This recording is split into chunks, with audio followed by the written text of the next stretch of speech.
Obras que marcam um período importante de Manaus. O governo de Eduardo Gonçalves Ribeiro, principal responsável pelo processo de modernização da nossa cidade, que fez dela a Paris dos trópicos. A senhora sabe o nome dessa avenida? Avenida Eduardo Ribeiro. A senhora sabe quem foi Eduardo Ribeiro? Não, não sei. Quem fez Eduardo Ribeiro? Sei não, meu amorzinho, eu tô por fora disso. Não. Ai, agora você me pegou. Não sei bem. Agora, no momento, eu não lembro. Foi um governador de Manaus. Governador aqui do estado do Brasil. Você sabe de onde ele era? Parece que era de Roraima, parece. Foi um governador aqui do estado na época do período áureo da borracha. Você sabe de onde que ele era? Maranhense. A figura de Eduardo Gonçalves Ribeiro escapa de um desenho linear e tradicional dos administradores da época. De origem muito humilde, esse imigrante maranhense conseguiu superar as dificuldades geradas pela pobreza e cor da pele e alcançar o cargo de presidente do estado do Amazonas em 2 de novembro de 1890. Mas a vida pessoal e a morte de Eduardo Ribeiro são pouco conhecidas, até mesmo por estudiosos. Não há, pelo menos na sua biografia, a declaração de nome de pai. Há o nome da mãe, não na biografia, mas em umas publicações, em discussões de jornal, enfim. Mas, na verdade, um homem pobre que iniciou a vida, possivelmente, como ajudante de engraxate, depois como vaqueiro, foi também sacristão na infância, e de forma que conseguiu concluir com muita dificuldade o curso primário e conseguiu entrar no Liceu Maranhense para fazer ciências humanas, ou humanidades, como eles chamavam naquele período, e concluído o curso de humanidades, ele tentou ir para a escola militar no Rio de Janeiro, e isso com muita dificuldade, porque, como eu falei, não tinha família que o sustentasse, ele é que tinha que sobreviver e tinha que sustentar a mãe também, de forma que ele foi para o Rio de Janeiro, foi selecionado para cursar a escola militar. E é bom que se diga, porque isso era uma coisa muito rara. Naquele momento, a escola militar era uma saída para aqueles que não tinham condições de pagar a faculdade de Direito e Medicina. O certo é que, aos 25 anos, esse mulato maranhense conseguiu se formar em matemática e ciências físicas e naturais e foi encaminhado para o norte do país. Em Manaus, ele teve uma carreira meteórica, politicamente, também, porque ele chegou e como naquele momento a formação do Eduardo Ribeiro permitia que ele atuasse como engenheiro militar, ele começou a trabalhar, dava aulas, fazia uma série de outras atividades e logo ele assumiu como um secretário de governo, né, ainda antes da República, de forma que quando foi proclamada a República, ele foi mantido no cargo.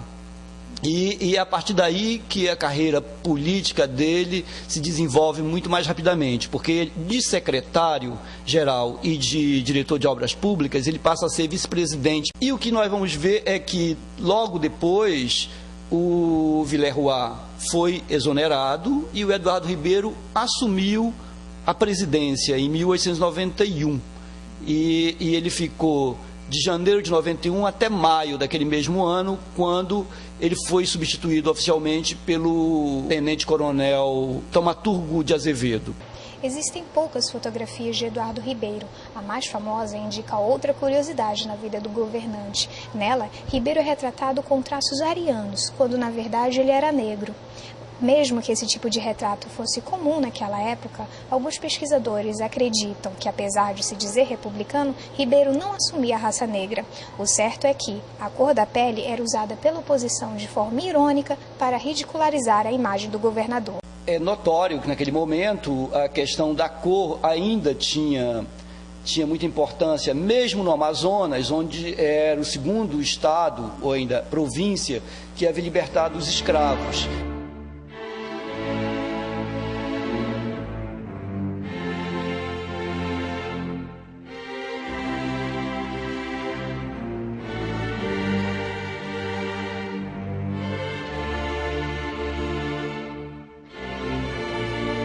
Eduardo Ribeiro assumiria pela segunda vez a administração do Amazonas em 1892 com o apoio popular. Quando a cidade vai tomando forma, espelhando uma imagem nova, moderna, contemporânea e mais resistente, a mesma coisa acontecia com o político Eduardo Ribeiro, que ele ganhava espaço e isso ameaçava também as oligarquias locais. E, por outro lado, penso até que a campanha dele de construir, de fazer uma coisa em grande formato, retumbante, realmente não era outra coisa que não uma campanha nacional para sua carreira, para chegar a presidente. Eduardo Ribeiro enfrentaria a resistência de adversários políticos poderosos, sobretudo em 1896, último ano do seu mandato. Como era o ano de eleição, as campanhas para denegrir a imagem de Eduardo Ribeiro buscavam tudo. Ribeiro foi um homem infeliz depois de deixar o governo. Completamente abandonado por amigos e sem família constituída, foi na sua chácara Pensador, no bairro Cachoeira Grande, que passou os últimos anos de vida, morrendo em 14 de outubro de 1900. A questão do suicídio ou não, ela é refutada completamente, porque pela descrição do jornal, parece óbvio que, ou então foi dissolvido o cenário do suicídio, porque como foi encontrado e como foi publicado no jornal, é que ele havia se enforcado com uma corda de punho de rede atada numa roldana de pendurar mosquiteiro no quarto. Que eu, não tenho ideia de que altura era essa roldana, mas de qualquer forma, que ele tenha alcançado essa roldana para amarrar a corda, para se pendurar. Era uma corda, tudo bem que uma corda possa ser resistente, mas de ele ser encontrado sentado no chão, com o pescoço pendendo para um lado e o braço apoiado sobre a coxa, acho difícil você conseguir se enforcar sentado. Eu contesto a questão de loucura. Eu acho que o estado de depressão ou de fragilidade perante as questões, ou de injustiça, que eu acho que é uma dos sentimentos mais fortes que talvez tenham abalado Eduardo Ribeiro, tenham se manifestado tranquilamente sobre um homem que produziu, trabalhou, transformou e não tinha um reconhecimento.